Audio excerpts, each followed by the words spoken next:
Luke 22:35-36. Then Jesus asked them, "When I sent you without purse, bag, or sandals, did you lack anything?" "Nothing," they answered. He said to them, "But now, if you have a purse, take it, and also a bag. And if you don't have a sword, sell your cloak and buy one." So Jesus is saying here that he wants them prepared for what may come in the future. Jesus knew that the chances of his disciples dying of old age was slim to none. He knew they would have to fight to continue to minister, but not in the sense of war or anything, just as a way of being, to be cautious. Throughout the process of his death, he kept their disciples encouraged, knowing that it was important to make sure they were not only fed, but also encouraged. He encouraged them with things like John 14:2. Do not let your hearts be troubled. Trust in God. Trust also in me. In my Father's house are many rooms.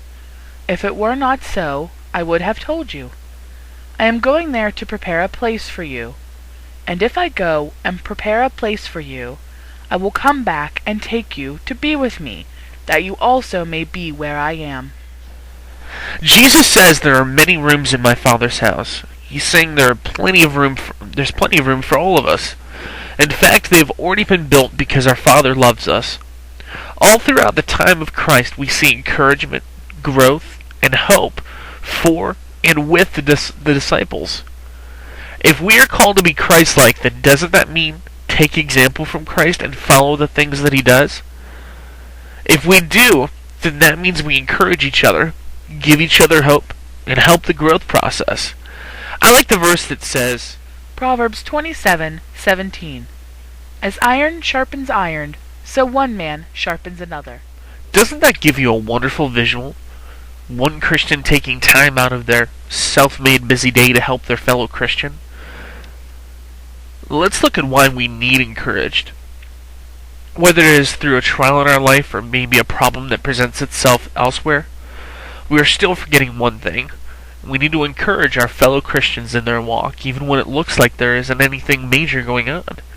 Now, I should also say that with the world we are living in, there are almost always going to be things going on. But encouragement is needed, whether going through a trial or not. It is important to offer encouragement to those who you know need it, and to those that walk in through the doors from the streets at your church. A coach I once had was coaching our basketball team. I at the time was short, fat, and the fact that I was also a white boy didn't help anything much. Well, I would get very tired out and would come to take a rest, and in the middle of the game, he would come over to me and say, "Come on, Ryan, you can finish. You see those guys? They're here to help you overcome. Come on, Ryan, just a little bit more." If you're running a race and you're starting to slow down and get tired, what happens? You encourage yourself to make it to the next checkpoint. There your coach is waiting for you, hands you a cup of water and says, "You're doing wonderful, keep the excellent work up. I will be there at your next checkpoint." So then, why are we not seeing this in the church anymore? Why are we not concerned with helping each other? We must always encourage.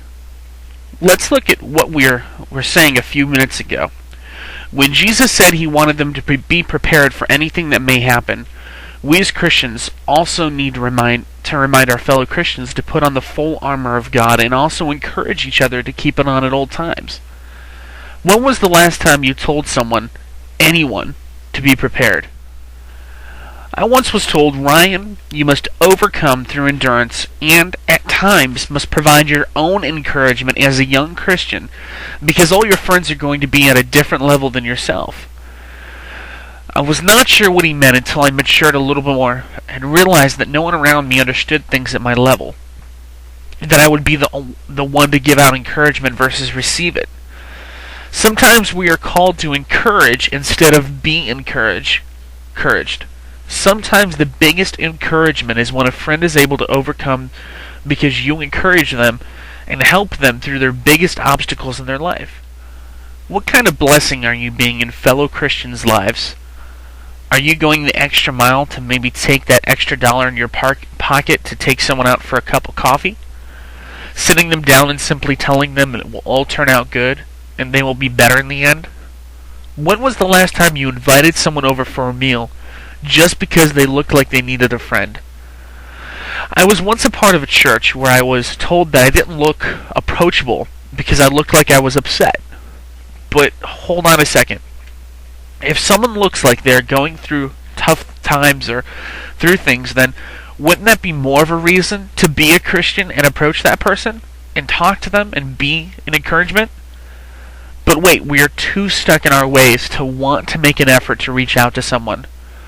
My wife and I once took a friend of hers from high school out with us to the mall after church. She had started coming back. Now normally that wouldn't be so bad, but let's look into who this friend was. She was a Wiccan in school, and when she left school, she moved and became a stripper. Now she finds out that she's pregnant. She needs a good friend. Now if you knew that, would you have made an effort to say anything, let alone would you like to hang out? She turned her life around and she needed encouragement from people who had a smile and knew that God could heal her. Would you have gone the extra mile? Sometimes we are so wrapped up in our own things that we forget to say a kind word, or maybe we're afraid of taking on one more thing. No matter what I'm doing, if I get a call or I need to go somewhere and do something, then I'm there and doing it. Christ dropped everything he had on a normal basis to talk to people or even to teach people. Who around you needs to be encouraged? Not just the ones that look like they may have had a rough week, but also those who you may not think. Those with small children, for instance, or even those with teenagers. When was the last time you pulled a parent aside and said, well, for all those of you that have young children or maybe teenagers, pull them aside and say, it will get better, trust me, and help them laugh it off? When was the last time you went up to a minister and said encouraging words? Ministers do a lot and go through a lot on a daily basis. Encouragement is something that is no longer held dear to a lot of people. It is held in a selfish way. You want encouragement instead of giving encouragement. It is a sad thing, really. I myself approach people all the time at church, work, or even when I see people at the store and I try to encourage them. Let me ask you this. When was the last time you walked up to someone who was crying or looked really emotionally upset, whether you knew them or not, and asked if there was anything you could do for them? Sometimes people just need to know someone cares. When was the last time you received encouragement? When was the last time you gave someone encouragement? And when was the last time you had enough patience to listen to someone long enough to give encouragement? Thank you. And God bless.